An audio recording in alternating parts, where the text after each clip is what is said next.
జనం సమస్యలపై మాట్లాడరు. చర్చకు సర్కారు ప్రతిపాదిస్తే నో అంటారు. మండలిలో తాడేపల్లి ప్యాలెస్ అజెండా అమలు చేయాలని వైసీపీ చూస్తోందా? అల్లరి చేసి సభ నుంచి వెళ్లిపోయి గండం తప్పించుకోవాలనే సూత్రాన్నే పులివెందుల ఎమ్మెల్యే నూరిపోశారా? సోకాల్డ్ వైసీపీ డిమాండ్ చేస్తున్న మెగా డిఎస్సీపై చట్టసభల్లో చర్చిద్దామని మంత్రి లోకేష్ ఇచ్చిన ఓపెన్ ఆఫర్పై బొత్స టీం ఎందుకు యాగి చేస్తోంది? డిఎస్సీలు నిర్వహించే పేటెంట్ టీడీపీదే అనే రీసౌండ్ వచ్చేలా మంత్రి పయ్యావులు ఇచ్చిన కౌంటర్ ఏంటి?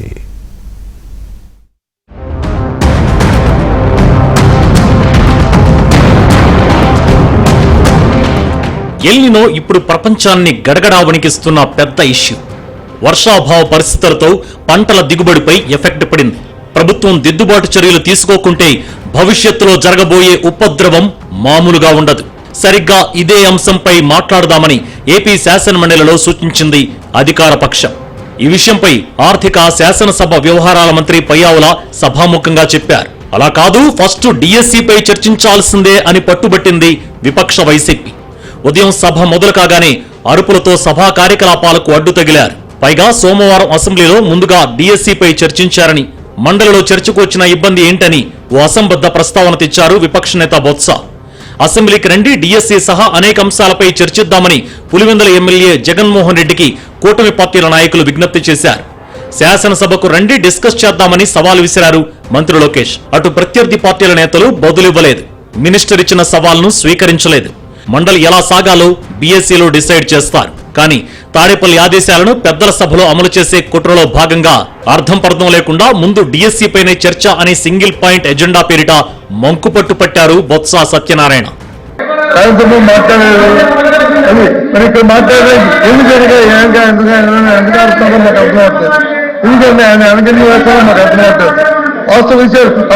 చెప్పచ్చు కదా, చెప్పండి.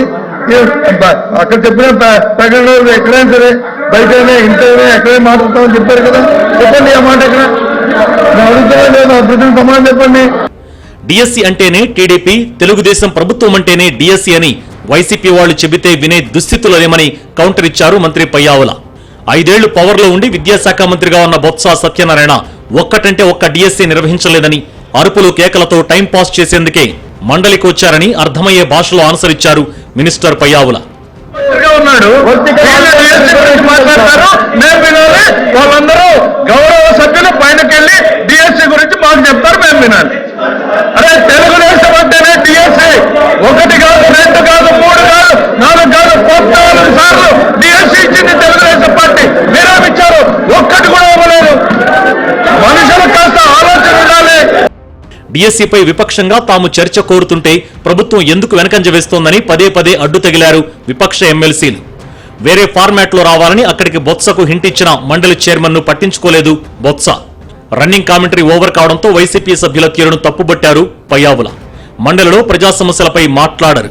అల్లరి చేసి సభ నుంచి వెళ్లిపోవాలనేది విపక్ష ఉద్దేశంగా కనిపిస్తోందని ఎద్దేవా చేసిన కేశవ్, ప్రభుత్వాన్ని ఎవరు నడపాలో, ఎలా నిర్వహించాలో ప్రజలు నిర్ణయించారని, వైసీపీ నుంచి నేర్చుకునే దుస్థితిలో తాము లేమని ఫైర్ అయ్యారు. ప్రభుత్వ ఎజెండా వినాలని, మెగా డిఎస్సీపై చర్చించేందుకు ప్రభుత్వం సిద్ధమని తేల్చి చెప్పారు. తమను మీరు డిక్టేట్ చేయాలంటే కుదరదని విపక్షానికి స్ట్రాంగ్ వార్నింగ్ ఇచ్చారు కేశవ్. అజెండా అల్లరి చేసి బయటికి వెళ్ళిపోవడం అనే అజెండా అయి ఉండొచ్చు, చర్చ పెట్టాలనేటువంటి అజెండా అయి ఉండొచ్చు. గవర్నమెంట్ వాళ్ళ సైడ్ నుంచి నిన్న తమరి సమక్షంలో చాలా డీటెయిల్డ్ గా మా వాయిస్ ని వినిపించాం. డిఎస్సీ మీద చర్చించడానికి ఈ ప్రభుత్వం సిద్ధంగా ఉంది.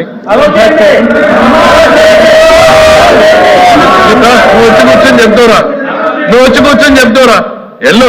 మీరు లెజిస్లేటివ్ అఫైర్స్ మినిస్టర్ చెప్పేటప్పుడు ప్రభుత్వ ఆలోచనని వినకుండా మీరు డిక్టేట్ చేయాలనుకుంటే జరగదు, ఇంపాసిబుల్. ప్రజలు ఎవరు ప్రభుత్వాన్ని నడపాలి అనేటువంటి నిర్ణయాన్ని ప్రజలు డిసైడ్ చేశారు. ప్రభుత్వాన్ని ఎట్లా నడపాలి, ఏ సబ్జెక్టులు తీసుకురావాలనేది ప్రభుత్వం ఛాయిస్.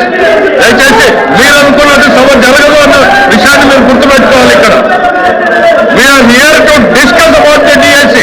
మంత్రి పయ్యావుల కామెంట్స్ తో ఒకంత ఉలిక్కిపడ్డ విపక్ష నేత బొత్స ఎక్కడ తాడేపల్లి చక్రవర్తి ముందు దోషిగా నిలబడాల్సి వస్తుందో అని, ఏపీలో వర్షాభావ పరిస్థితులు ఉన్నాయని, అసలు ఎల్నినోపై చర్చ పెట్టమందే తామని గొప్పలకు పోయారు బొత్స. చర్చించండి, ప్రజలు ఇబ్బంది పడుతున్నారు, వర్షపాతం లేక, ఎరువులు దొరక్క, గిట్టుబాటు ధర లేక ఇబ్బంది పడుతున్నారు, అల్లాడుతున్నారు. ఎప్పుడు ఇలాంటి పరిస్థితులు ఈ రాష్ట్రంలో లేవు అని చెప్పింది మేము. ఇటువంటి పరిస్థితుల్లో ప్రజలు ఆదుకోవాలని చెప్పాం. మరి అసెంబ్లీలో మరి ఎన్ని పెట్టారు అధ్యక్ష? డిఎస్సీ పెట్టండి. ఈ విధంగా శాసన మండలి రెండో రోజు కూడా డిఎస్సీ అంశంపై తక్షణ చర్చ జరపాలనే అంశంపై అధికార విపక్షాల మధ్య మాటల యుద్ధం నడిచింది. సభ ప్రారంభం కాగానే డిఎస్సీ స్పోర్ట్స్ కోటాలో అక్రమాలు జరిగాయన్న వైసీపీ వాయిదా తీర్మానాన్ని తిరస్కరించారు మండలి చైర్మన్. ఆ తర్వాత ప్రశ్నోత్తరాలు మొదలైన వైసీపీ సభ్యులు చైర్మన్ పోడియం చుట్టూ చేరి ఆందోళనకు దిగారు. వారి ఆందోళన మధ్య కాసేపు ప్రశ్నోత్తరాలు కొనసాగించారు. 3 ప్రశ్నలకు సమాధానాలిచ్చారు మంత్రులు. ఎయిడెడ్ స్కూళ్ల మూసివేత, ప్రభుత్వ బడుల్లో విద్యార్థుల సంఖ్యపై మంత్రి లోకేష్ ఆన్సర్ ఇచ్చారు. వైసీపీ చర్య వల్ల ప్రభుత్వ స్కూళ్లలో విద్యార్థుల సంఖ్య తగ్గిందని, కూటమి ప్రభుత్వం వచ్చాక చేపట్టిన సంస్కరణలతో ఈ విద్యా సంవత్సరంలో స్టూడెంట్స్ సంఖ్య పెరిగినట్లు మండలి సాక్షిగా వెల్లడించారు మంత్రి లోకేష్. పాఠశాలలో అడ్మిషన్ శాతం 2022-23 7.6% తగ్గింది. 2023-24 2024-25 3% తగ్గింది. ఇది గత వైకాపా ప్రభుత్వంలో తగ్గింది.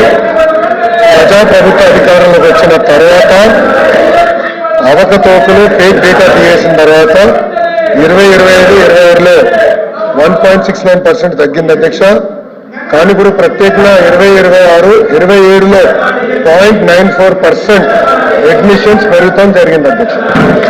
ప్రజా సమస్యలపై మాట్లాడాలనే సీరియస్నెస్ ఉండదు. పోనీ చర్చిద్దామని ప్రభుత్వం అంటే ఒప్పుకోరు. తాడేపల్లి ప్యాలెస్ ఎజెండా అమలు చేయాలని పట్టుబడతారు. అంటే ఎలాగైనా అల్లరి చేసి పెద్దల సభ నుంచి వెళ్లిపోవాలనేది వైసీపీ ఎమ్మెల్సీల ఉద్దేశంగా కనిపించింది. అసలు డిఎస్సీ గురించి చర్చ వద్దని ప్రభుత్వం మొదటి నుంచి ఎక్కడా చెప్పలేదు. కనీసం ప్రకటన కూడా చేయలేదు. మరి కూటమి సర్కార్ చర్చకు వెనకంజ వేస్తోందని పదే పదే బొత్స ప్రశ్నించారు. చివరకు చైర్మన్ను అగౌరవపరిచేలా విపక్ష సభ్యులు వ్యవహరించారు. వద్దని విపక్ష నేతగా బొత్స వారిని వారించలేదు సరికదా, ఇంకా ప్రోత్సహించారు. జగన్ జమానాలో విద్యాశాఖ మంత్రిగా పనిచేశారు బొత్స సత్యనారాయణ.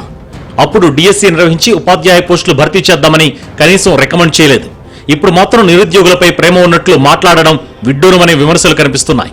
డిఎస్సీలో చర్చించి డిస్కస్ చేయబోయే అంశాలపై నిర్ణయిద్దామని సూచించారు చైర్మన్ మోషన్ రాజు. ఇక్కడ కూడా బొత్స అదే మంకు పట్టు పట్టారు. డిఎస్సీపై ముందు చర్చ జరగాలనడంతో ఏకాభిప్రాయం కుదరలేదు. మండలిలో ముందు ఎల్నినో, బుధవారం డిఎస్సీ, గురువారం ఏపీపీఎస్సీపై చర్చించాలని ప్రభుత్వం సూచించింది. ఇవాళ డిఎస్సీపై చర్చించాలని బొత్స డిమాండ్ చేస్తే మీరే ఆలోచించుకోవాలని చెప్పారు మంత్రి కేశవ్.